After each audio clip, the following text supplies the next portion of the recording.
Hello everybody, this is a review of trig ratios. So trig ratios, as you remember, are sine, cosine, and tangent.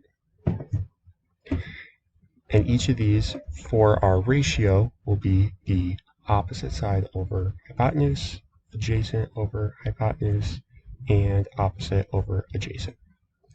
So when we're using these for a triangle, if we were trying to find this first theta, we would say, well, if we're saying sine of theta 1, that'd be that 3, which is our opposite side, over our hypotenuse.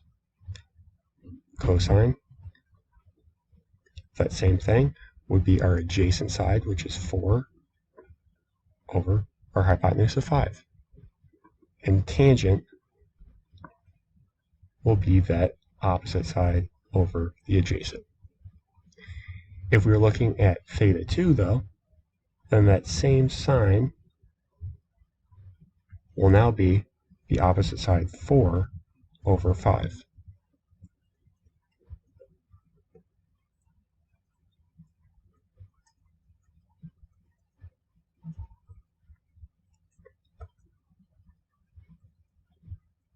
So remember, whichever angle it is, you follow what that ratio says. So if you're taking sine, it is the opposite side of that angle over the hypotenuse.